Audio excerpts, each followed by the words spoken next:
Vestiário aberto hoje tem uma surpresa.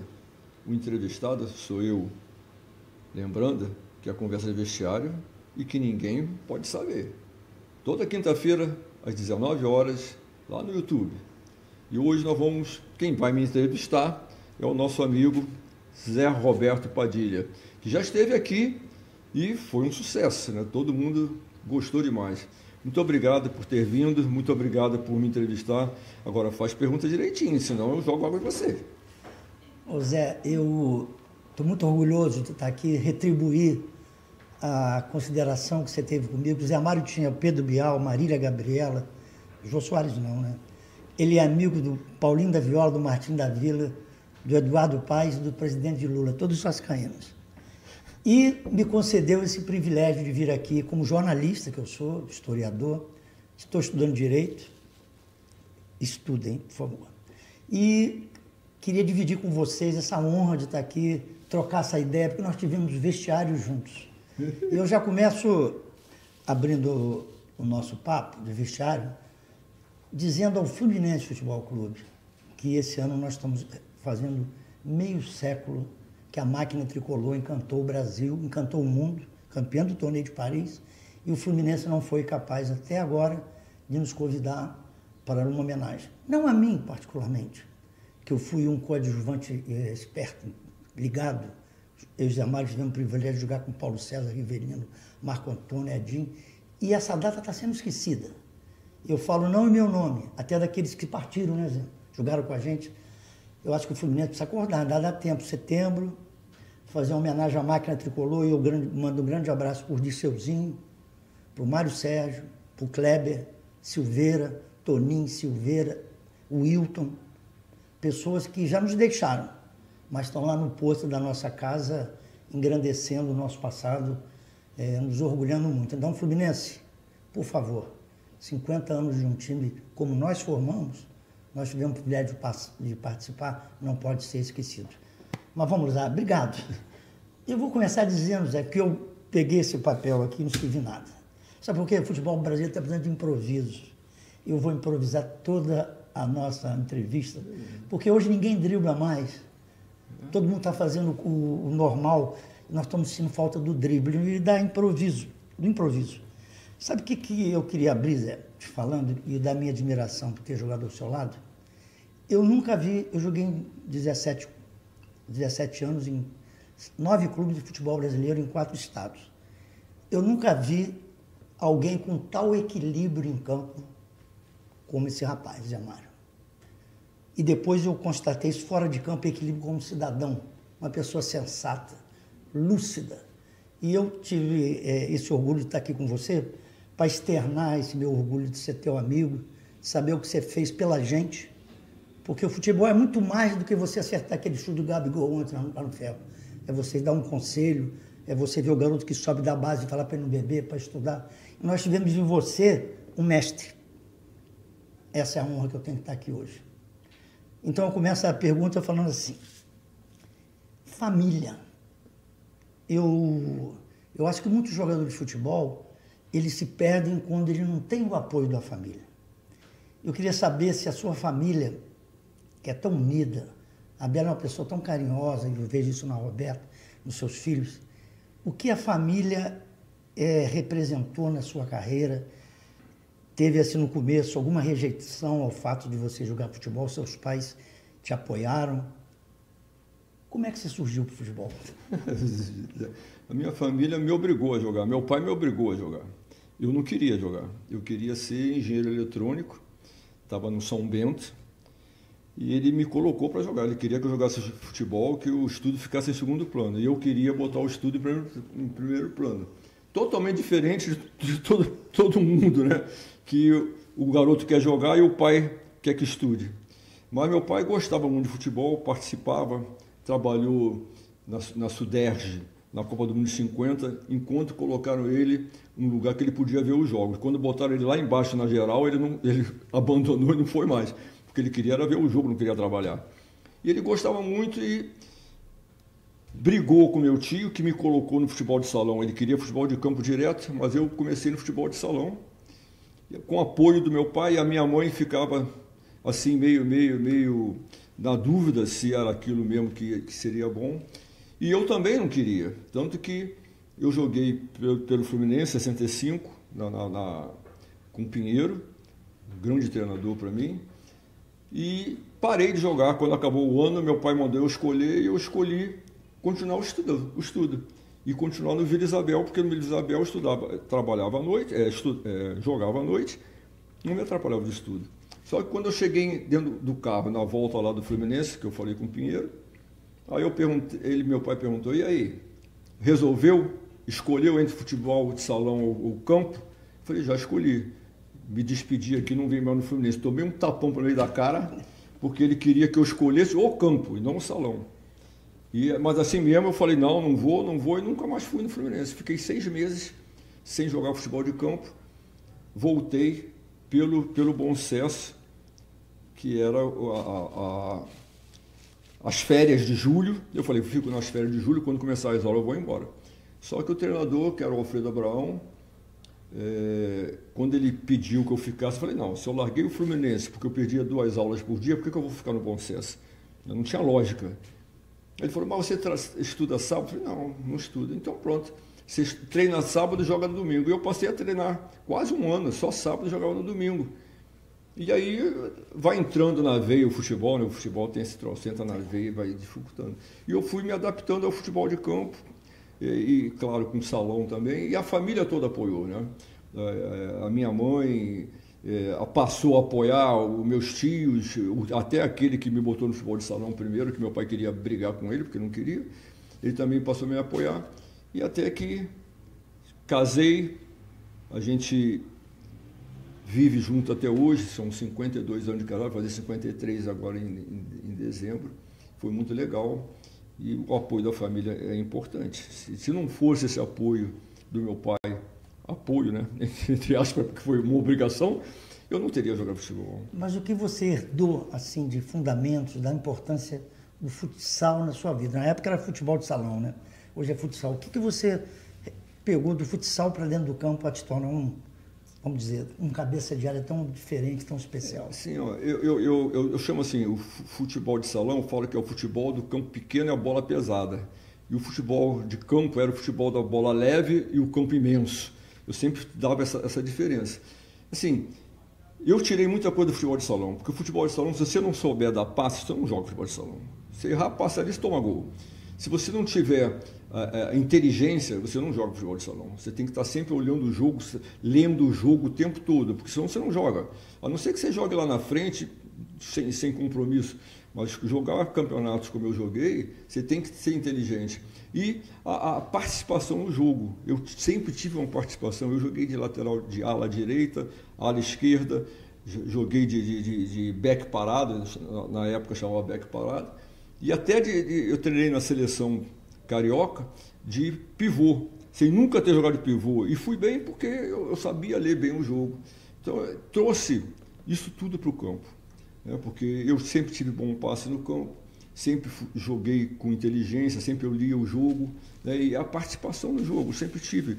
Também joguei no futebol de campo, joguei de zagueiro, joguei de ponta, comecei de ponta direita, ponta esquerda e centroavante, lá com o Pinheiro. Não precisava ser alto para ser zagueiro no futsal. Não, eu joguei de zagueiro, sabe contra quem? Careca, no auge do Careca, Português e São Paulo. Fui melhor em campo. Mas cheguei junto... Mas ele estava sem o Maradona junto. Hein? Careca não tinha o Maradona do lado dele. Não tinha. Só foi mais tarde no Napoli. Mas o Careca estava bem, tanto que foi para a seleção naquela época. Mas assim, eu joguei em várias posições pelo meu... Eu acredito que muito pelo que eu levei do salão para o campo. Porque eu sentia que no salão eu também lia o jogo e no campo eu passei a ler o jogo com bastante eficiência. Eu acho que nessa história do Zé, eu que sou de Três Rios, né? Sempre que você encontra um grande jogador que não deu certo no futebol, por isso que eu fiz a pergunta quanto à família, e a namorada? Quantos jogadores deixaram de seguir por causa da namorada? Você não teve nenhuma namorada que você ia largar o futebol por causa dela? Bela, desculpe, tá? Mas... Não. Eu conheci a Bela com 14 anos, ela tinha então 14 esquece. anos. Ela tinha 14 anos, eu tinha 18. E ela sempre te apoiou? E sempre apoiou. Aí a gente casou, ela tinha 16. né? Nossa primeira filha, a Renata, veio ela tinha 3 anos depois, ela tinha 19, depois mais 3 anos nasceu a Roberta, e a gente fez a família. E outra coisa que fortaleceu a gente é que onde eu ia, elas tinham que ir atrás. Eu fui jogar em São Paulo, elas foram para São Paulo. Eu fui para São José dos Campos, elas foram para São José dos Campos. Aí depois, como treinador, eu fui para o mundo árabe. Se elas não fossem, eu não ia para o mundo árabe. Elas tinham que seguir, era a família. Todo mundo junto, e a gente segue até hoje, todo mundo junto. Que bacana. Essa é uma fórmula do sucesso. Sabe o que eu noto, Zé? Muitos jogadores, eu não vou citar nome aqui, mas quando você viu uma copinha, isso é uma cena que me marcou muito, eu acompanho muito a copinha, eu acho que a copinha ela tem a maior redistribuição de renda do país. Só jogam aqueles que precisam realmente. O futebol hoje está assim. Mas eu vi um garoto chegar do Flamengo no desembarque com a namorada abraçando ele, a família toda. Você vê que todos eram de uma comunidade humilde. Um ano ele assinou o contrato, no terceiro ele embarcou para o Real Madrid com uma modelo. Então, eu acho que a família nesse momento, né? Nada contra os modelos, nada contra a Maria Chuteira, cada um faz o seu papel. Mas quando eu joguei no Flamengo, eu conheci a Sandra do Zico. E eu já vi ali uma família formada em torno de um ídolo. Isso é fundamental na vida, na estabilidade, nos exemplos. Então, eu acho que os jogadores deviam prestigiar aquela namorada que te levou na rodoviária, que te recebeu da copinha, porque embarcar para o Real Madrid com a modelo é muito fácil. Tchau. Então, vamos... Eu mantive, né? Já são 52 anos juntos. Ô Zé, uma vez você recebeu uma carta minha no Santa Cruz? Você lembra disso? Lembro, claro que eu lembro. E essa carta foi violada pelo regime militar. Eu sempre fui muito envolvido, né, politicamente, sempre fui ligado a partidos de esquerda.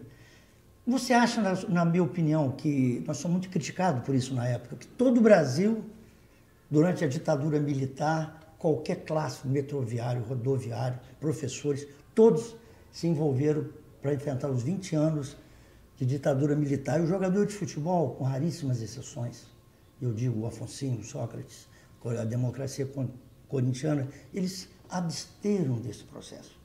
Então, o que você acha importante que o jogador de futebol também participe mais ativamente das causas sociais, ou isso ele deve continuar deixando à parte?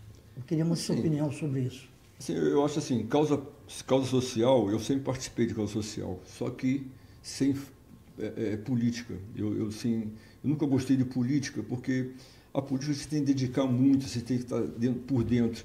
E se você tirar o foco do futebol, você perdeu o foco do futebol, você cai. Porque o futebol é toda hora uma coisa nova.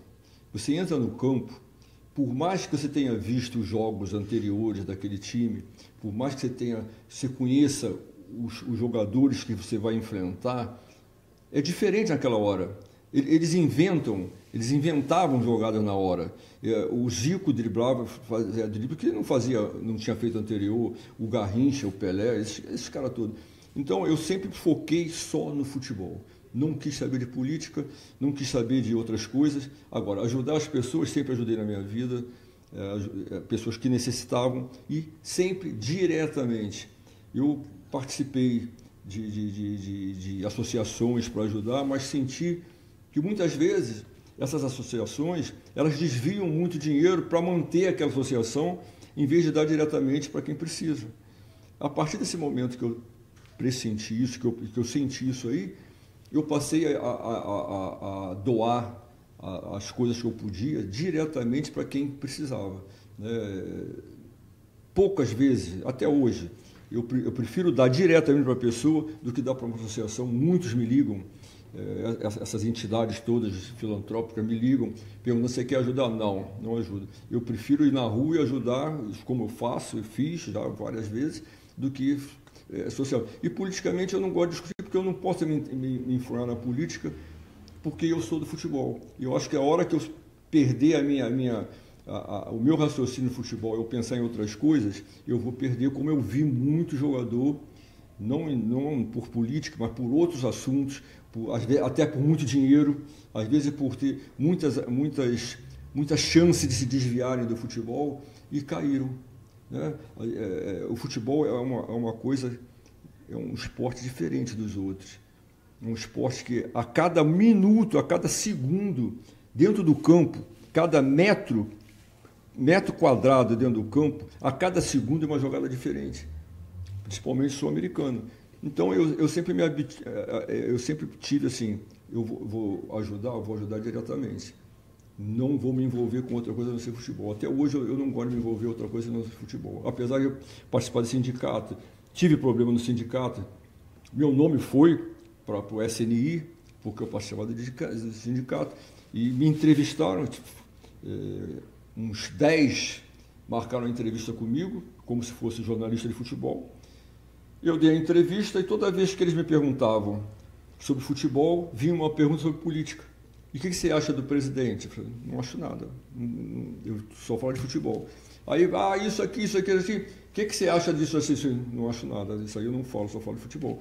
Depois que acabou a entrevista, que eu fui procurar por outros amigos, quem eram esses caras aí, os caras do SNI? Eles estavam lá porque meu nome estava na SNI, eu não sabia. Então, assim, eu nunca me envolvi, nem vou me envolver em política, porque eu sei que não é o meu negócio e eu prefiro ficar só no esporte. Você fez bem, eu fiz essa pergunta porque com 19 anos eu estava na seleção brasileira que disputaria as Olimpíadas de 72, né? E fui cortado por lesão. E quando eu fui cortado, eu fiquei tão chateado.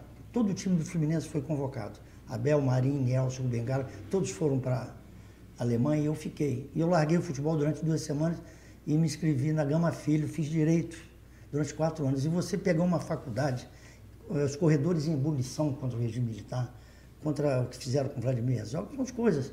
Isso mexeu muito com a minha vida. Quando eu voltei, as concentrações tinham revista da Luluzinha, Palavra Cruzada, eu comecei a colocar Movimento, Opinião. Aí, minha filha, você seguiu o caminho certo, porque isso não me ajudou. Eu falei da carta, né?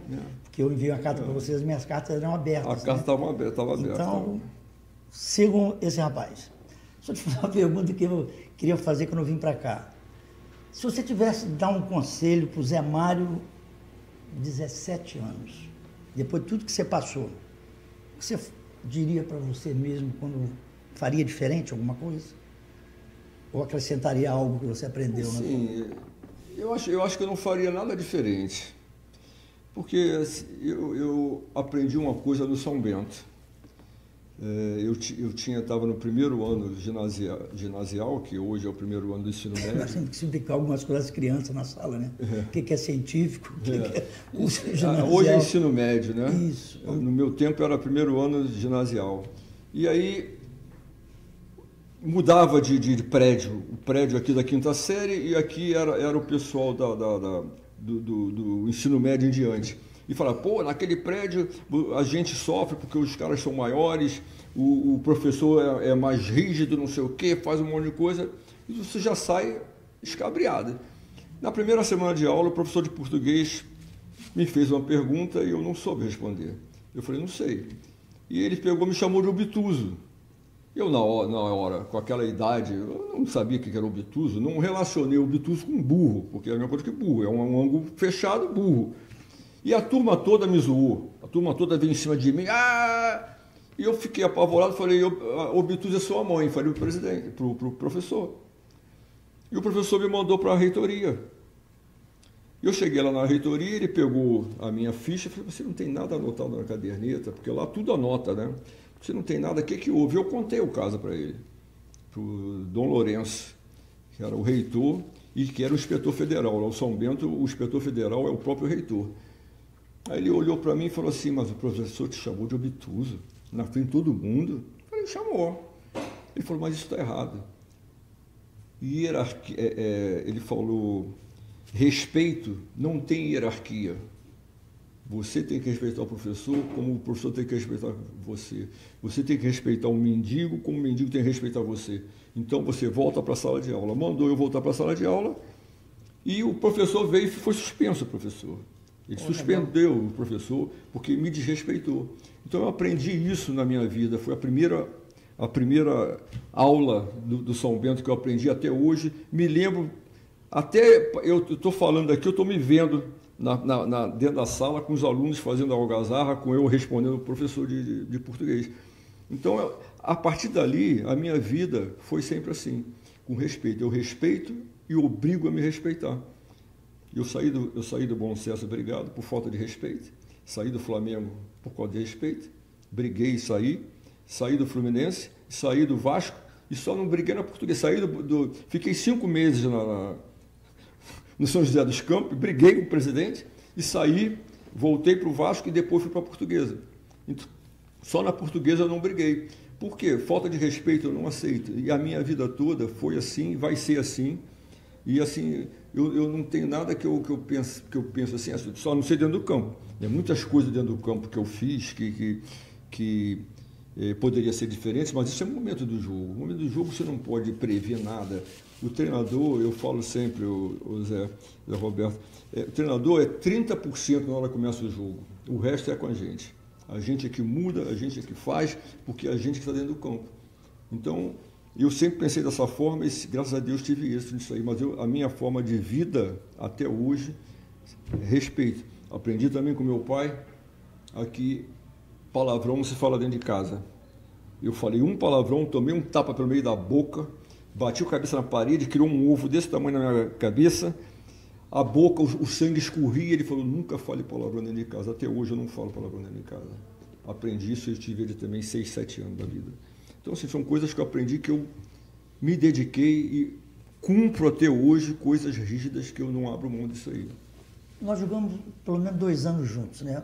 E a característica sua que eu guardo, eu não sei o que você guarda de mim, que era correria pura, eu corria mais que jogava, mas o que eu admirava em você, hoje tem o Honda Civic, tem o Polo da Volkswagen e um modelo da Hyundai que tem suspensão eletrônica para fazer as curvas. Você nunca caiu, eu nunca vi você caído. Porque hoje a função que o Zé Mário desempenhava no Fluminense era protetor da área. Porque nós tínhamos um time de índio. Todo mundo atacava. Toninho atacava, Edinho atacava, Marco Antônio, Paulo César, Gil. Nós dois éramos aquele que segurava, né, ali o quartel-general. Mas eu lembro que toda a cobertura que você fazia em pé, já posicionado para trocar a bola. E eu confesso a vocês que eu joguei em quase todas as posições. Uma cabeça de área, por esse não errar o passe, né? Que a zaga, a função do zagueiro de área é receber uma bola ruim, porque os zagueiros são piores do que ele, e retransmitir para quem tem mais habilidade que você, que são os atacantes. E essa função não pode perder a bola, não pode errar o passe seu do futsal. Então essa característica sua de ter essa suspensão equilibrada, de onde surgiu isso? Você lembra, você falou comigo que tomou um tombo, mas fora de campo, né? Campo você não tomou tombo. Qual o segredo? Assim, conta pra eles ali. Já no futebol de salão, eu já não dava carrinho, que aqui na época era muito carrinho no futebol de salão. E eu não gostava de dar carrinho. Quando eu treinei com o Pinheiro, a primeira coisa que eu escutei do Pinheiro falar assim, caiu no chão, não tem recuperação. O cara leva a bola, até você se levantar para se recuperar, o cara já fez o gol. Então, eu não jogava de meio campo naquela época, eu era atacante lá no Fluminense com o Pinheiro. Eu não sabia a minha posição, eu saí do futsal sem saber minha posição no campo. E ele me botou de ponta direita, ponta esquerda, centroavante, e para me experimentar, para escolher uma posição para mim. Só que eu joguei nesse time, a gente foi vice-campeão carioca, e mais uma coisa que eu aprendi na minha vida com o Pinheiro. Eu jogando de centroavante, foi num treino. Você a gente jogou treinou... de centroavante? Centroavante. Era ponta direita, centroavante e ponta esquerda lá em 65. E aí, eu jogando de centroavante, no treino, a gente treinou contra o time titulado profissional do Fluminense nesse Gilson dia. Nunes, nessa época. Hein? O Fluminense com Gilson Nunes. 65. Joaquinzinho. Eu me lembro assim, eu sei que o goleiro, eu não me lembro se era o Félix, ou se era o Jorge Vitório, ou se era o Castilho. Eu não me lembro quem era esse goleiro lá, mas eu acho que era o Félix, não era. Ou era Jorge Vitório ou Castilho. E eu, quando peguei a bola, que eu olhei o goleiro, eu pipoquei. Eu não finalizei. Eu parei e fiquei olhando. A gente jogava com 2 centroavantes, era eu e Celso. Celso e Célio. Hein? Tinha o Célio também. Célio, ponta esquerda. Era eu e Celso na frente. Aí eu fiquei naquela dúvida. Aí o Celso veio correndo, eu toquei pro Celso, o Celso fez o gol, o Pinheiro falou, Pi, falta para lá. Eu falei, ué, por que, Pinheiro, falta para lá? Ele falou assim, você foi covarde. Você ficou com medo de perder o gol do goleiro que você viu pela frente. Eu falei, você tem razão, foi isso mesmo. Eu falei, isso mesmo, você tem razão. E voltei para cá. Nunca mais eu tive medo na minha vida de nenhum jogador na minha vida eu tive medo. Eu sempre enfrentei de cara ou perdeu, ganhou. É futebol. Né? Futebol, você vai só perder, não escolhe futebol. Ou vai só ganhar, não escolhe futebol. Você tem que saber que tem 3 resultados possíveis, empatar, perder e ganhar. E eu botei isso na minha vida. Então, vai enfrentar quem? É Nilton Santos, é Pelé, apesar que o Pelé foi só 20 minutos, graças a Deus. Mas contra o Garrincha eu joguei, o Garrincha com 30 e poucos anos, me driblou eu com 22, 23 anos. Me driblou na velocidade e foi embora e eu não peguei. Porque é momento do jogo. E momento do jogo a gente tem que assimilar. E eu assimilei isso aí. Esse negócio de não cair, o Pinheiro me falou e eu guardo até hoje que ele me falou. Alguém já fez essa observação além dessa que eu estou fazendo para você? Já falar sobre seu equilíbrio? É a primeira vez que você escuta. Não, assim, na Portuguesa de Esportes, eles fizeram uma caneta Big. Ah, é? Lembra da caneta Bic? A caneta Bic. Ainda tem até hoje, não é possível. E tinha lá, Zé Mário, o equilíbrio. Eles fizeram, Que legal. Todo jogo, eu não sei se foi na Portuguesa, se foi no Vasco. Eu sei que a caneta era Bic.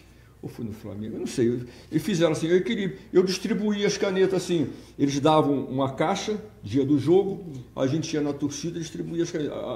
Cada jogador tinha um nome. O meu era O Equilíbrio. Desde o tempo. Essa história do lápis. Você nem sabia disso. Não, você não sabe do lápis. Quando eu fui para o Flamengo, eu fui trocado, né? Então foi no Flamengo que começou, então. Foi no Flamengo. Eu fui trocado pelo Doval, mas eu dizia para a imprensa, né, que eu não queria sair do Fluminense. Eu sou torcedor do Fluminense, cheguei com 16 anos, saí com 23, passei todas as divisões de base. Eu não queria sair do Fluminense, mas o Jornal do Esporte trocou, o Jornal do Brasil. Zé Roberto não quer ir para o Flamengo, é completamente diferente. Você não quer sair do lugar ou você não quer ir para o outro. E quando eu cheguei no Flamengo, já me olharam de lado, né? Quem é essa coisa para subestimar uma nação, né? E teve o primeiro jogo contra o Bahia, teve um dirigente que não gostava da gente, me permito não falar o nome dele, e ele mandou fazer as caixas de lápis, entregou nos vestiários. Rondinelli, o deus da raça. Então, foi nessa tempo. Zico, então. Galinho de Quintino Júnior, não sei o quê. Zé Mário, o equilíbrio. E Zé Roberto, Toninho e Roberto, que foram trocados, não ganharam caixinha. Não ganharam. Aquilo fez um mal para mim, essa ausência dessa caixinha. Mas nós prometemos que seríamos os melhores em campo. E o Toninho ganhou o motorrádio e ofereceu o motorrádio para o dirigente, que negou as caixinhas de lápis. Mas ficou faltando na minha carreira. Deixa eu fazer uma pergunta que, quando eu vim de Três para cá, eu estou vindo de Três, minha querida cidade, com muita honra estar aqui com meu amigo. Uma vez, quando eu escrevi, eu tenho 8 livros publicados, né? No primeiro livro que eu escrevi, o jornalista, o Iata Anderson, acho que eu já contei isso, abriu e falou, pô, tu escreve melhor do que joga. Aquilo me causou Eu não sei o que eu senti. Pô, joguei futebol a vida toda, escrevi um livro, você escreve mais do que joga. Você se considera melhor treinador ou melhor jogador? Você fala que você foi mais jogador do que treinador, ou o contrário. O que você acha dessas duas? Eu não sei, eu nunca pensei nisso aí, em mensurar. Não, você tem que falar que é o papo de vestiário, tem que falar lá para os amigos. A minha vida como jogador de futebol e treinador, eu nunca comparei, porque eu sempre me dediquei bastante. Eu, quando fui para o Flamengo, eu não sei se eu já te contei aqui em outra oportunidade, eu tinha no meu carro o escudo Fluminense. E os caras do Flamengo queriam que eu tirasse o escudo Fluminense do carro. Eu falei, não vou tirar, porque uma coisa é eu torcer para o Fluminense, outra coisa é ser profissional do Vasco, do Flamengo. Então eu entrava no campo, se eu jogasse contra o Fluminense, eu ia me matar. E se eu pudesse matar o Fluminense, eu ia matar, porque eu era profissional. Então, assim, todos os times que eu joguei, eu tive êxito como jogador. Né? O Flamengo, eu ganhei vários títulos. O Fluminense, 75, não precisa nem falar. O Vasco, a gente ganhou o título. A Portuguesa não é um time de ganhar campeonato paulista, mas teve uma Copa e lá que teve time da Europa e daqui do Rio, inclusive de São Paulo, a gente foi campeão. Então sempre me dediquei ao máximo. Tive contusões sérias, fiquei 6 meses sem jogar, perdi a oportunidade de ir para a Copa do Mundo por essa contusão. Eu estava convocado pelo Zagallo na época e não pude oficialmente ser convocado, mas eu sabia que ia ser convocado, que ele já tinha me falado. Então, assim, depois fui para ser treinador. Tive êxito em todos os times que eu passei. O Botafogo, eu fiz um trabalho que você sair de jogador e pegar um time para ser treinador é totalmente diferente. Eu me dediquei bastante, estudei, lia e procurava saber. Fiz um trabalho, assim, não de ganhar título, mas estruturei o Botafogo que precisava. Depois fui para o Figueirense, fui campeão. Fui para o Flamengo do Piauí, fui campeão. Passei pelo Brasil, todos os clubes que eu fui, eu ganhei algum título. Aí saí do Brasil por iniciativa própria, porque aqui no Brasil começou a surgir os agentes. Os agentes não queriam que você pagasse, eles queriam que você empregasse o jogador. Agente empresário, igual? Mesma coisa? Desculpa.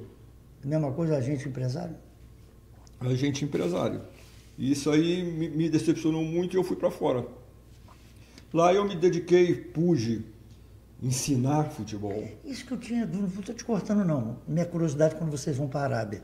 Você que treinou com o Mário Sérgio Rivelino, Paulo César e Edinho, vai treinar um time árabe. O primeiro coletivo, gente. Como é que essa gente tocando na bola e você dá para ensinar? Como é que foi lá? Conta pra gente. Eu vou explicar assim, ó. Eu quando saí do Brasil, a França, Paris, tem a maior biblioteca de futebol do mundo. São 3, 4 andares. Eram, não sei se é agora, 3, 4 andares de livros sobre o futebol mundial. Eu parei em Paris, como a gente parou de manhã e só ia viajar à noite, eu fui para lá. Comecei a estudar, a ver, apanhei um monte de trabalho e fui para o mundo árabe aplicar aquilo. Cheguei lá, eu falava, os caras me olhavam assim como se estivesse falando grego. Eu na Arábia, em vez de falar árabe, que eu já não falava árabe, falava inglês, português. Desculpa, mas... E aí eu falava e os caras me olhavam assim como eu estivesse falando grego. Eu falei, ué. Aí começava o jogo, ninguém fazia nada, tinha aquela preocupação toda. Aí eu peguei, fui rever meus métodos de trabalho. Aí que eu vi o seguinte, eu não posso ter método de trabalho sem estudar os jogadores que eu tenho na mão. Mas eram bons jogadores? Eram bons jogadores, mas eu precisava evoluir o que eles tinham de necessidade de evoluir. Eu não podia falar em 4-4-2 se eles não sabiam nem 2 mais 2. Eu digo em si, entendeu? A técnica. Então, tem que ensinar a técnica. Se o jogador tem mau passe, eu tive que começar ensinando dando passe. Que situação. Você ficou lá quanto tempo na Arábia? Eu vejo a Roberta, como é que foram os filhos? Porque é uma mudança, né? O treinador, ele perde um jogo, muda para lá, vai o filho, troca de colégio, troca de... Como é que foram os seus filhos nessa mudança radical, né? Se adaptaram bem? Foi lá? todo mundo para lá. E lá, o grande segredo de lá é você se adaptar bem. Né? A família tem que se adaptar Mas bem. o colégio As dela, leis, elas começaram estudando por correspondência. Elas entraram aqui no colégio e por correspondência. A gente fazia as aulas lá, eu era o professor lá praticamente, e a gente mandava tudo pelo correio para o colégio aqui. Elas passaram 1 ano ou 2 anos, mais ou menos, fazendo isso lá. Depois elas ficaram, a gente se dividiu um pouco. Elas ficaram aqui, eu fui, e aí depois a minha esposa ia, a Bela ia, e a gente ficou assim. Mas normalmente eu levava todo mundo, porque se eu estava trabalhando para a família, eles tinham que passar a mesma coisa que eu passei. Então, lá o problema é você se adaptar à religião. Muitas vezes tinha reuniões que eles me perguntavam por que a religião católica era assim, assim, assado. Eu assim, não falo de religião. Porque eles queriam me influenciar para a religião deles. E se eu falasse mal da religião deles, eu estaria em situação difícil. Porque eles não aceitam falar mal da religião deles. Você tem que aceitar a religião deles. Então eu nunca falei de religião. Então foi uma adaptação minha. A mesma coisa, a família tem que usar, as mulheres têm que usar aquele véu preto, né? Aquela roupa preta, o véu na cabeça e tudo. Algumas vezes a minha esposa brigou com eles, brigou com os mutauas, que são os policiais religiosos, mas porque ela não estava de véu. E o cara não falava direito com ela, ela não cumpria botar o véu. Mas normalmente a gente cumpria. Então, assim, eu fui bem sucedido lá porque eu soube me adaptar bastante ao local. Eu respeitava as leis dele e também não deixei que eles desrespeitassem as minhas. Entendi. Também, dentro do campo, fazia o que eu queria. Teve um príncipe que trouxe pessoal da África, os jogadores da África. Quando eu vi, estava no meio, na beira do campo. O príncipe mandou eles treinarem. Eu disse, aqui não. E o príncipe estava lá em cima da arquibancada. Aí eu peguei, desce aqui, vem dar treino, eu vou embora. Você dá o treino para quem você quer. E os africanos foram embora, não treinaram comigo. Então eu mostrei que quem mandava era eu. As leis do país, tudo bem. Agora, dentro do campo, quem mandava era eu. Aí ensinei a eles, no primeiro clube que eu passei, que o horário é o horário. Você marcava 8 horas, os caras chegavam 9. Você marcava 5 da tarde, os caras chegavam 6. O que eu fiz? Peguei um cadeado, 9 horas, trancava o portão. Quem estava, treinava. Quem não estava, pode ir embora. 5 horas, trancava o portão. Começou 5 horas. Quem não está, rua. E assim foi feito. Ô Zé, eu preciso deixar com vocês, em nome de todos os atletas profissionais de futebol, é preciso que faça justiça, não só você, ao Alfredo, porque você que está nos ouvindo aqui, nos escutando, os nossos depoimentos, a vida de jogador de futebol é muito curta. Você com 20 anos, você trabalha nas divisões de base até 20, não tem sub-21. Então, dos 20 anos que você ou vai para outra profissão, retorna para a sua cidade de origem e assina o contrato profissional, você com 17 anos já está velho para a prática de futebol. Tirando o Fábio, tirando o Nenê, com 37 você está antigo. Então, esse profissional, que fomos nós, vamos procurar uma associação como a FUGAP e a moça diz assim para você, meu filho, vai buscar 18 anos no mercado de trabalho, porque você aposenta com 35. E ninguém nos preparou para nada. Então, eu não poderia, Zé, vir pensando isso no ônibus da nossa gloriosa aviação Asa Branca, te agradecer em nome de todos os atletas, porque poucos profissionais que terminaram sua carreira têm se dedicado a dar espaço, a dar oportunidade, a cuidar do sindicato como você. Você tem um centro, eu queria que você falasse para eles, toda vez que você fala que se dirige um centro de treinamento, que tem um espaço para aquele jogador que está desempregado, continuar a sua atividade. Isso no meu tempo não existia. O cara disse. Então, eu quero, em nome de todos os jogadores, todos aqueles que amam futebol, te dizer muito obrigado. Esse trabalho fantástico que não tinha na minha época. O clube te mandava embora, você ia correr lá na praia de Copacabana sozinho. Aí eu ia de volta. Agora você recebe, conta para poucos, né? Porque muitos reconhecem o teu valor, esse trabalho. Como é que é o jogador que está desempregado e o que ele tem que fazer para ir lá para o teu clube? Zé, eu criei o sindicato assim, sem esperar. Eu tinha um amigo, que era o Blanco, que foi goleiro de futebol de salão, numa briga na firma do pai dele.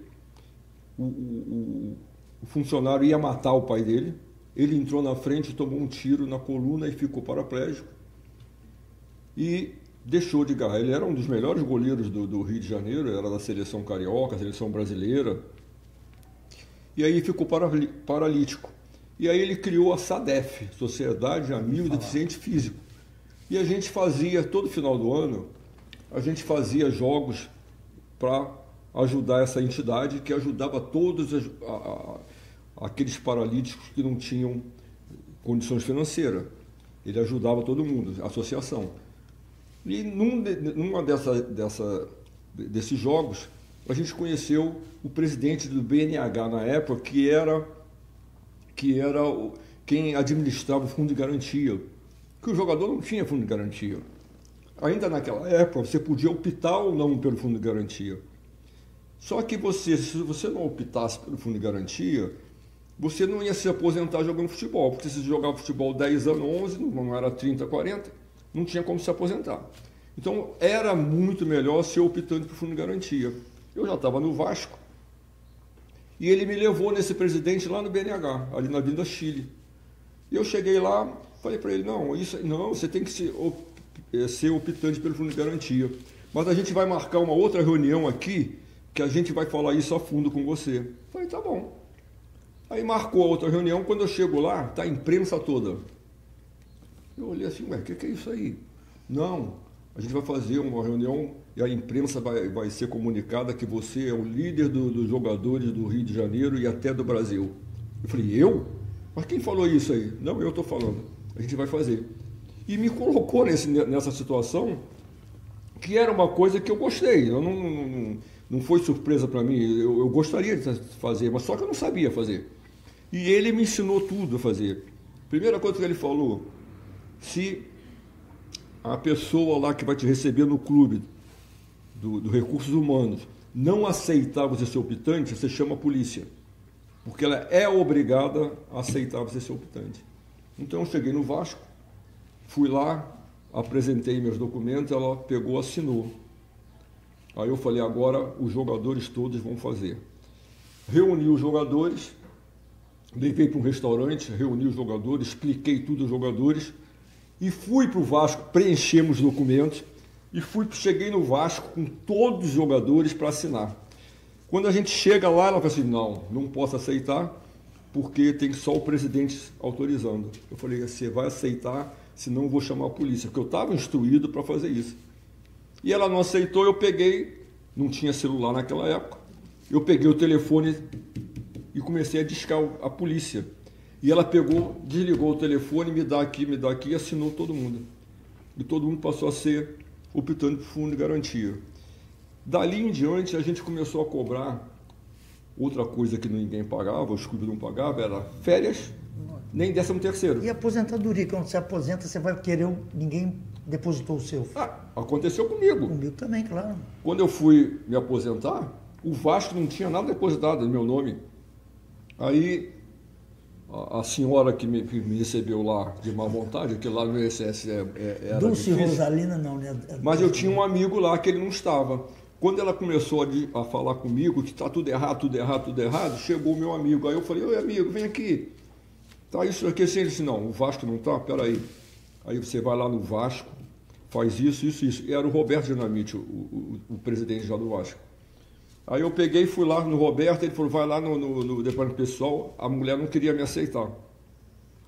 Não queria me receber no departamento pessoal. Aí eu peguei, liguei para o Roberto veio, não, faz o que ele quer aí. Aí o Vasco teve que fazer um documento de que eu tinha jogado lá de tanto a tanto. E eu tinha os contratos e as carteiras assinadas, e o INSS não aceitou. O Vasco que tinha que declarar que eu fiz aquilo.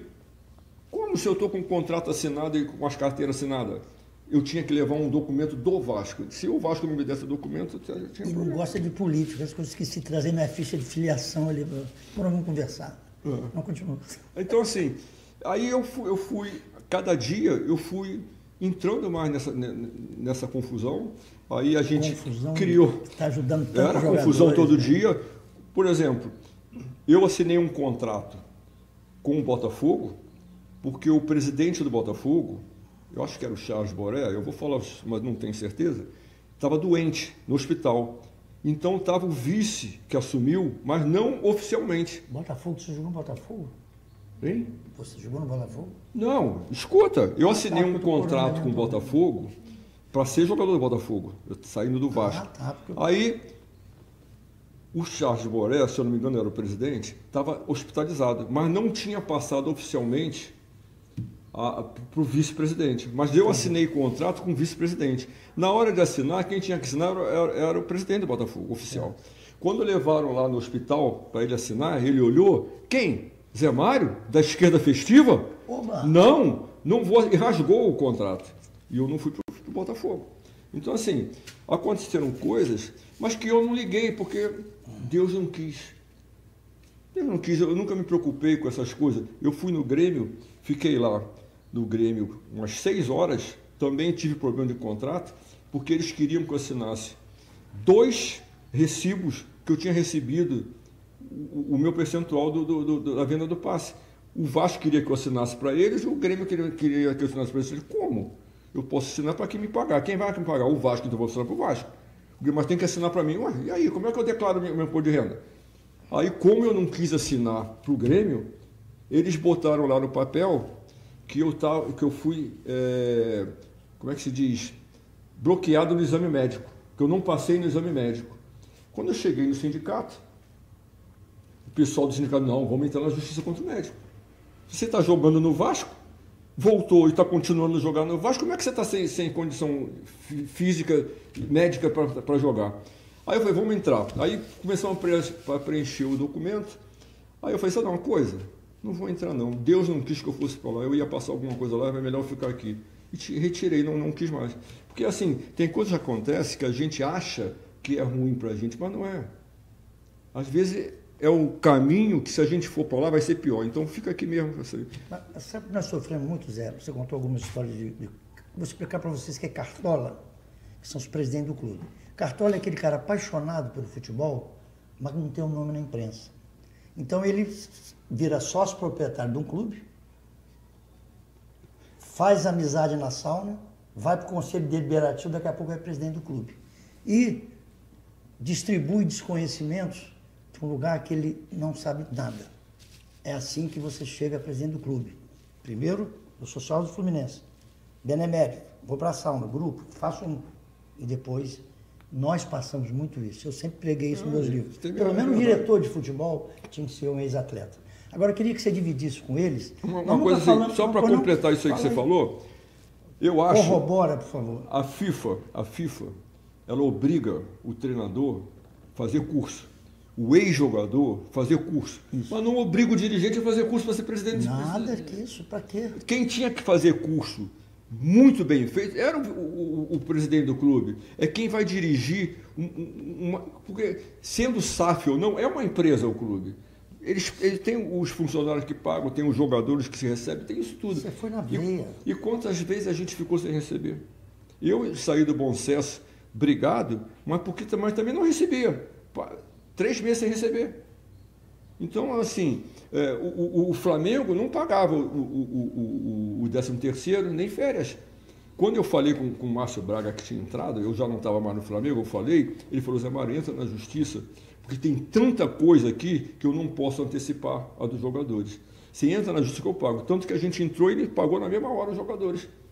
Porque entrou na justiça. Ele pediu, eu quero pagar, mas tem tanta coisa antes para pagar que eu não posso passar na frente de vocês. Agora, se entrar na justiça, eu estou pagando na justiça. Então a gente fez isso e fez. Agora, poucos presidentes se pensavam dessa maneira como o Márcio Braga pensou. Né? O Agatirno no Vasco atrasava, mas por que não tinha dinheiro? Porque para o jogador ele foi muito bom. Se ele foi bom para o Vasco, eu não sei, nem quero saber. Mas para o jogador ele era muito bom, como o Horta também foi legal para os jogadores do Fluminense. Muita coisa que ele fez importante para os jogadores. Então vamos dividir com eles ali uma coisa que nós nunca conversamos. Eu e esse rapaz participamos do 4º maior público da história do Maracanã. Você sabe aquele dia, terceira partida da Taça Guanabara de 76, Flamengo e Vasco? 174 mil pessoas foram no Maracanã, não valia nada o jogo, a terceira rodada do Campeonato Carioca. Sabe aquele dia o cara sai da praia e fala assim, vamos para o Maracanã? Todo mundo foi. O jogo atrasou 20 minutos, as pessoas sobrevoaram o anel superior. Nós estávamos aquecendo e a polícia chegou atrás de 20 minutos. Você julgar um jogo, que hoje nem no Rock in Rio cabe 170, nem se colocar um campo ali no Rock in Rio, ninguém vai conseguir julgar. Então essa emoção que o futebol trouxe pra gente, eu um pouquinho mais do que você, que de 174, 100 mil era nosso, né? Do Flamengo. Então eu tive a honra de puxar um contra-ataque com 100 mil pessoas torcendo pra gente. De vez em quando eu acordo de madrugada assustado pelo barulho do Maracanã. Você lembra desse jogo? Eu lembro desse jogo. Você perdeu 3-1, Não, eu lembro desse jogo, mas assim... Não te marcou tanto quanto a mim, não? Eu nunca me preocupei com o público. Pô, mas isso aí não é assim, isso é invasão da Normandia pelos sabe qual aliados. É a minha preocupação quando eu chegava no Maracanã? Era saber se tinha muita gente e me preparar para enfrentar, assim, para jogar bem para os caras. Assim, pô, tem gente pra caramba, vamos jogar, vamos correr, hein? Vamos ganhar o jogo, hein?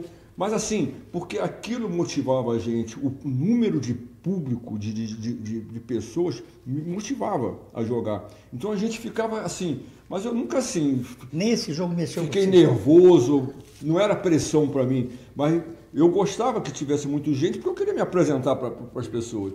Hoje, Zé, tu já reparou que o cara chega de headphone, não sabe se tem gente, se não tem, quando ele entra no campo, ele joga, vai embora. A gente, assim, a gente queria... Quando a gente ia no setor 4, setor 5, a gente ia e ficava na arquibancada, claro que muitos iam para ver as meninas, que as meninas iam para ver a gente também, mas a gente ia olhar, pô, tem gente pra caramba, hein? Vou mudar tudo, hein? A gente se cobrava dentro do vestiário, né? Por causa do público. Hoje eu não vejo isso, eu vejo o cara chegar de headphone, abaixa a cabeça, entra, não cumprimenta ninguém, vai lá, volta, joga, vai embora. Sim, o nosso amor pelo público era muito grande, pelo respeito pelo público. É verdade. Assim, agora, eu não sentia público, engraçado, eu não sentia público, eu não ficava nervoso, podia ter... Eu acho que eu ficaria mais nervoso se não tivesse público. Na época agora da pandemia, da Covid, eu acho que eu não ia conseguir jogar. Na Covid, eu acho que eu não ia conseguir jogar. Porque se eu chegasse no Maracanã e tivesse vazio, eu ia ficar triste. Hoje eu penso dessa forma. Não sei, na hora do jogo profissional, tu tem que ir mesmo. A hora que o juiz apita, é você que tem que fazer as coisas. Mas eu fico assim, pô, será que eu ia conseguir jogar olhando o Maracanã vazio? Eu acho que eu não ia conseguir. Isso aconteceu depois. Depois que nós jogamos nesses 174 mil, vocês vão para o Google aí. Eu também joguei Americano de Bom Sucesso, só tinha meus pais na arquibancada. Eu também joguei Bom Sucesso, né? Então a gente sabe que o que é o pior realmente jogar vazio. Agora vamos ao papo de vestiário, né? Que deu origem a esse podcast. Esse papo aí é perigoso, viu? Então eu quero dizer o seguinte, a nossa época, poucos jogadores estudavam. Sabe o que eu guardo muito, gente? É quando nós chegávamos no avião, as aeromoças falavam assim, puta que... lá vem aquela raça. Mas nós éramos tão mal recebidos porque não sobrava um copo. Souvenir, recuerdo, e guardava na bolsa. Teve um jogador, gente, depois você confirma para mim que a entrevista é sua, não é comigo não. Mas nós jogamos muito tempo juntos. Não, mas conta. Teve um jogador, nós estávamos no Hotel Nacional, no Maracanã, o Rivelino mudou, né? A gente estava na Paineiras, Rivelino com a sua aula levou a gente lá para o Hotel Nacional. Jogador abusado, eu quero de frente para o mar, eu quero de frente para a montanha do Itanhangá, acostumado com porra, não, mas que é isso. Teve um jogo que nós comemos para ir para Palmeiras 4-2 que nós ganhamos, semifinal do Brasileiro. O Hotel Nacional serviu aquele buffet, mas o nosso prato é sempre aquele tradicional purezinho de batata, né? Levinho. O jogador foi lá. Por isso eu não como purê de batata até hoje. Como é? Não. O jogador foi lá, tinha uma salada de camarão. Ele juntou um bolo em volta, colocou a salada de camarão já dentro da mochila e levou para o Maracanã. Quando eu vi aquilo, eu falei, gente, levou o prato principal do Hotel Nacional. Só que o jogo atrasou. Quando foram ver, eu acho que não chegou em casa bom, não. Mas o que você lembra que você sempre foi o mais comportado, né? Um pouquinho cínico às vezes.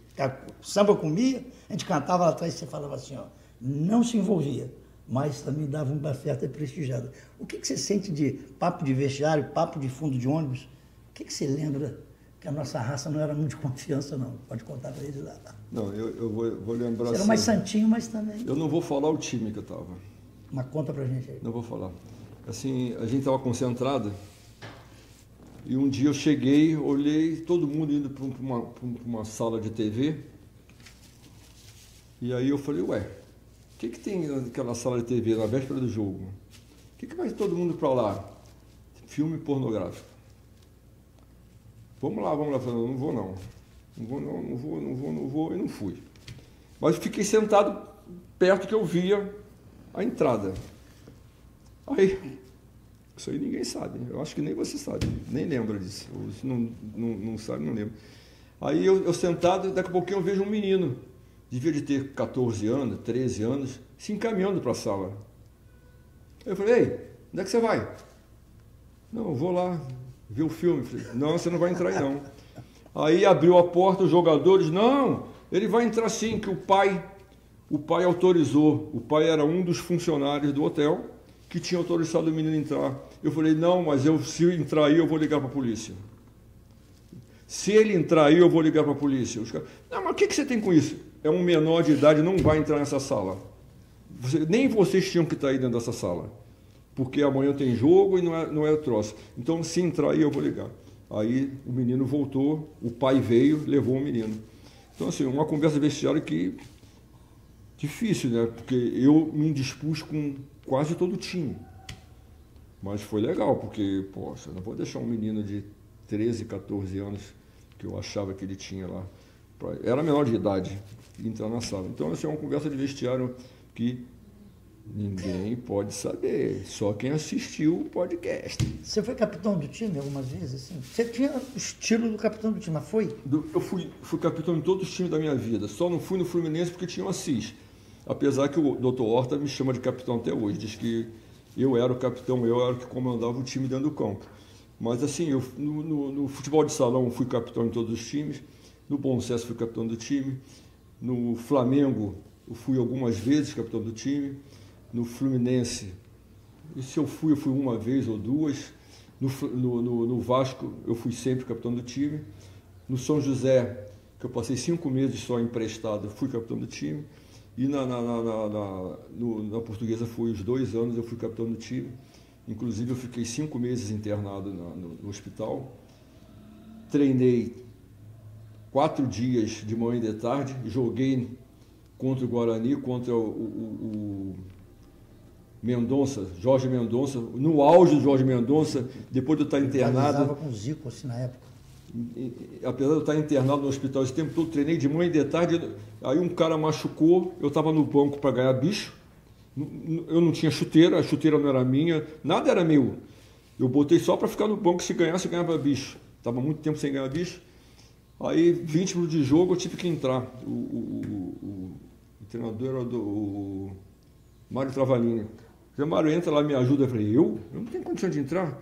Eu fiquei hospitalizado 5 dias, pô. Estou treinando há 3 dias aqui de manhã e de tarde. Não, me ajuda lá, entrei. Aí, entrei para marcar. Quem? Jorge Mendonça. Não. Eu falei, o Careca. Ah, tá. Para marcar o Careca. Expulso. Não seja expulso, que você vai deixar 10 guerreiros contra 11. Você foi expulso? Nunca fui expulso. Graças a Deus. Nunca fui. 2. Graças a Deus. Eu tive 2 cartões amarelos, um por engano. Eu acho que eu não me lembro de ter ficado sem jogar por 3 cartões amarelos. Não me lembro. Mas expulso eu nunca fui. Gols? Nem no futebol de salão. Eu não fiz gol nenhum. Você fez algum gol? Hein? Você fez algum gol? Fiz, pô. No Flamengo eu fiz 5. Eu vi aquela medida que você deu pro Gil. Tá ali gravada? De canhota. Velino e você, pô. Tipo vocês, pô. Canhota, pô. Mas assim, ó... Quantos gols você falou para sua menina que está ali no testemunho dessa história? Não, eu não fui expulso. E tenho no futebol de salão, eu tenho o documento, a carteira João Avelange, que é 150 jogos sem ser expulso. Belfort Duarte. O Belfort Duarte eu não fui, não ganhei. Eu também não. Sabe por quê? Por causa do Armando Marques. Você lembra no jogo lá no Remo, que foi expulso o Rivelino? Explicar para eles, né, que o troféu Belfort Duarte era concedido ao atleta profissional que ficava 10 anos sem ser expulso. Eu nunca fui expulso. Nem eu, mas não ganhei também não. Aí lá no jogo do Remo, o Armando Marques expulsou indevidamente o Rivelino, porque o Rivelino tinha falado mal dele. Primeira bola ele mandou o Rivelino embora. Ah, era assim? Lembra disso? Aí deu uma confusão danada, os jogadores cercaram o Armando Marques, o jogador do Fluminense, quando acabou o jogo. Eu não estava. E eu vim embora. Ele se desvencilhou do jogador e passou por mim. Quando ele chegou perto de mim, falou assim: agora vai lá reclamar com o viadinho do seu presidente.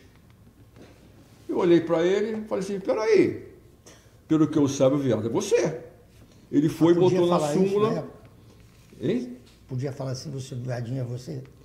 Hoje você está preso. Não, o Armando Marques pegou e botou na súmula que eu tinha xingado ele. Eu falei, eu não xinguei ele. Ele que xingou o presidente. Eu falei, pelo que eu sei, é você. não é ele. E ele botou que eu tinha xingado ele. Aí eu fui suspenso um jogo, não ganhei o Belfort Duarte, mas não fui expulso. Quer dizer, moralmente, eu tenho o troféu Belfort Duarte. Moralmente, o Brasil foi campeão da Copa da Argentina. Se eles não quiserem me dar essa carteira, que eles façam o que eles quiserem com as carteiras, porque eu não vou falar aqui o que eles podem fazer. Será que não dá para recorrer, não? Para a gente recorrer, né? Porque a história nossa é para mostrar para os nossos filhos e netos o que nós conquistamos, né? Jogamos com tanta disciplina e não ganhamos juiz. Não, mas é uma coisa que eu tenho na minha cabeça. Eu nunca fui expulso, nunca bati em ninguém forte. Claro, tem faltas que eu já devia ter sido expulso, porque principalmente amistoso.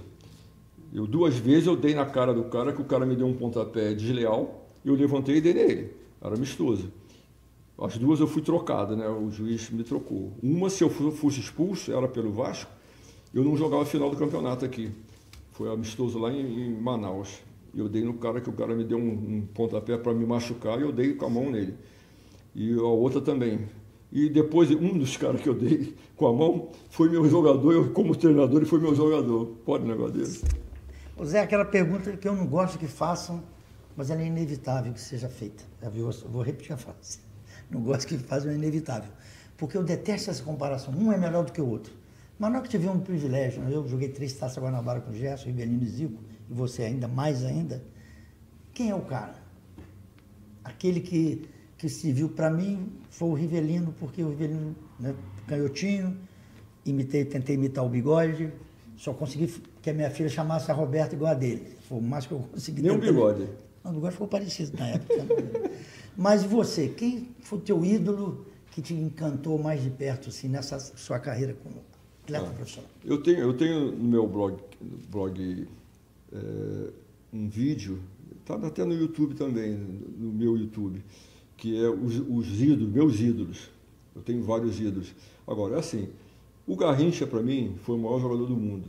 Só que ele não teve uma retaguarda que dirigisse ele corretamente como esportista. Um cara que bebia muito, que teve problema. O Pelé, eu comparo o Pelé, assim, a situação do Pelé, como se fosse o Cristiano Ronaldo hoje. Para mim, o melhor jogador do mundo é o Neymar, mas perdeu o foco. O Messi, melhor que o Cristiano Ronaldo. Só que o Cristiano Ronaldo reúne tudo e passa os dois na prática. O Pelé passava o Garrincha na prática. Porque o Pelé era um excepcional jogador, mas o Garrincha também era. Só que o Pelé era disciplinado, era profissional, bebia, o pessoal fala que não bebia, mas sabia conter as coisas. E entrava no campo, ele era não vou falar demônio, mas ele era impossível de marcar. Mas do que você jogou ao lado? Aí vem os outros, né? Aí, assim, cada jogador tem uma característica. Você vê, o Rivelino, a característica do Rivelino, que para mim, um baita de um jogador, é diferente do Zico.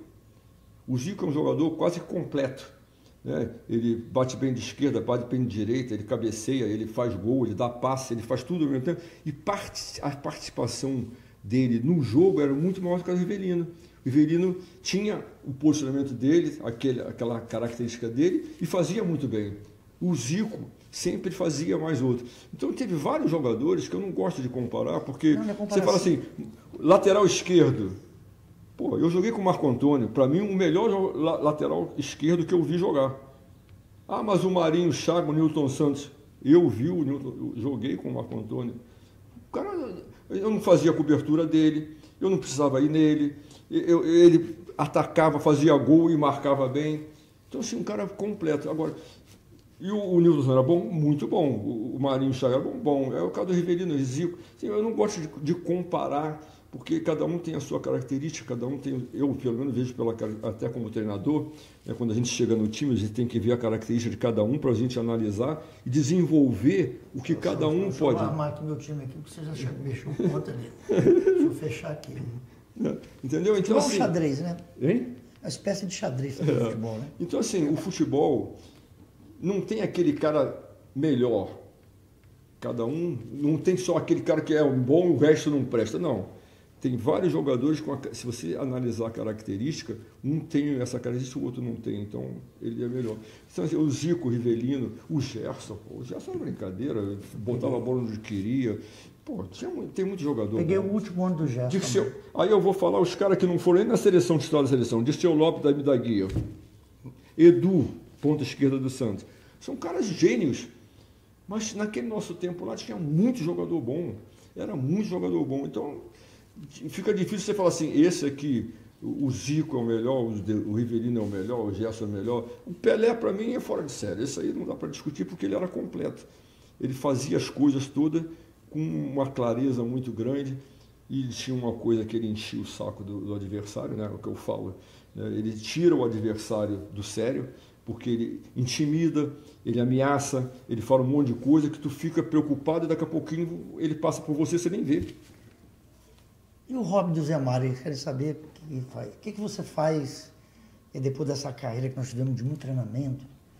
Qual é o teu hobby, sem da prática de atividade física? Conta ali pro jogador. Hobby. Atividade física? Eu faço. Teu lazer, vamos dizer. Não, a minha atividade física é de carro. Os caras correm na beira da calçada e eu abro o vidro e vou do lado deles assim, vai, tá bom. Não, menino, não pode parar assim de repente não, o coração vai abrir. Não. Tem que ter uma natação, uma caminhada. Não, faço nada mais. Roberta, cuida de correr só de carro. Porque os caras ficam na calçada e eu fico na beira da calçada falando para ele, vai, tá legal, tá. Agora, eu me dedico ao sindicato, né? Trabalho lá no sindicato, sou o presidente do Conselho Deliberativo do sindicato. Sou coordenador técnico do projeto diário, que são esses treinadores, esses jogadores que não têm clube, que a gente procura dar uma forma física, quando aparece a oportunidade, eles têm que estar em forma. Que bom, cara. Inclusive o sindicato tem dentista de graça para eles, família, tem para o atleta, ex-atleta, tem fisioterapeuta, tem treinador de goleiro, a gente tem tudo lá que a gente faz para o jogador. Esse é o meu hobby hoje, né? E a família, né? Ficar com a família. De segunda a sexta, sindicato, CT, Saferj. Sábado e domingo, mais com a família. Que bacana. Zé, eu queria te agradecer muito a gentileza de eu ter essa honra de te entrevistar, porque você, dentro dos jogadores, já falei na abertura, na fechadura, eu tenho que dizer também que você foi um exemplo a todos nós, continua sendo um exemplo. E eu estou voltando para Três Rios muito feliz de ter almoçado com você, de ter revisto sua família, porque o ex-jogador fica lá no cantinho dele, né? Todo vem do interior e volta e é esquecido. Você com o seu podcast, o Sérgio Pugliese, como Museu da Pelada, sempre nos concede a oportunidade de te dizer, estamos vivos, temos história para contar e julgamos. Somos a história do futebol. Da história do Maracanã.